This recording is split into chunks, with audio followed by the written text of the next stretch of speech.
لا یمسہ الا المطہرون، اسے پاک لوگ ہی چھوتے ہیں، یہ تمام جہانوں کے مالک کا اتارا ہوا ہے۔ اب اس کی ایک تفسیر یہ فرمائے گی کہ اس سے جو کہا گیا کہ اسے پاک لوگ ہی چھوتے ہیں، تو فرشتے اسے چھوتے ہیں، فرشتے گناہ شرک ہر طرح کی برائی سے وہ پاک ہیں، معصوم ہیں، تو فرشتے چھوتے ہیں۔ دوسری تفسیر یہ ہے کہ قرآن پاک کو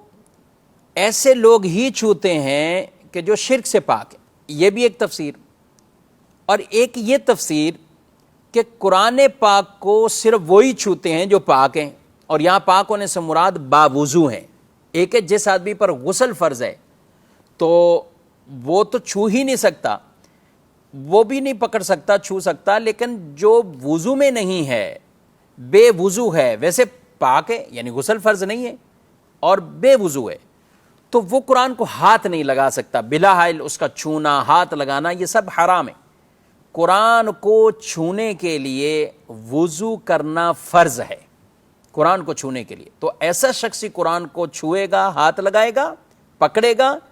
کہ جو باوضو ہو، اس پر غسل بھی فرض نہ ہو اور وہ باوضو ہو۔ ہاں، قرآن کو چھوئے بغیر اگر کوئی زبانی قرآن کو پڑھنا چاہتا ہے،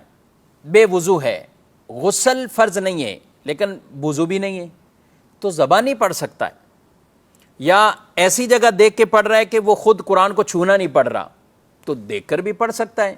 لیکن چھوئے گا نہیں، ہاتھ نہیں لگائے گا۔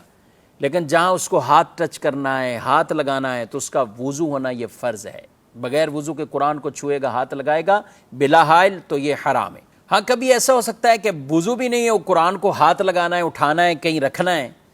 تو آپ ایسے کسی کپڑے کے ساتھ قرآن کو اٹھائیں جو آپ کے تابع نہیں ہیں، یعنی الگ سے کوئی چادر ہے، کپڑا ہے، اس سے آپ نے قرآن پاک کو اٹھا لیا اور دوسری جگہ رکھ دیا،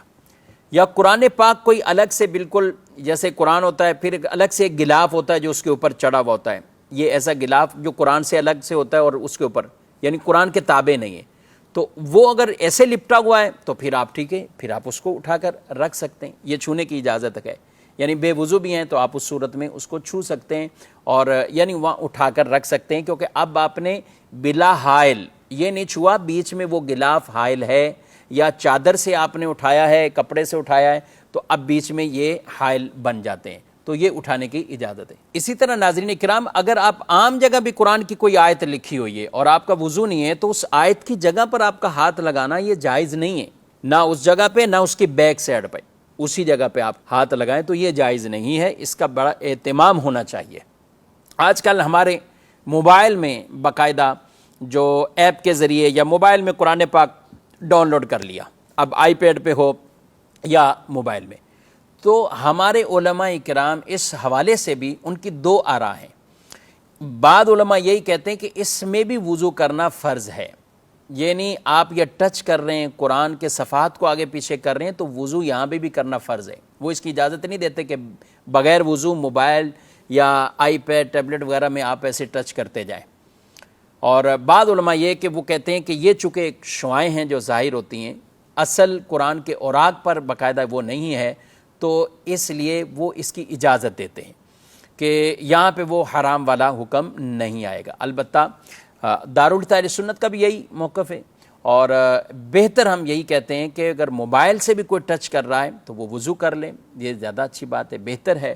اور البتہ کسی نے ٹچ کیا تو وہ گناہگار نہیں ہوگا۔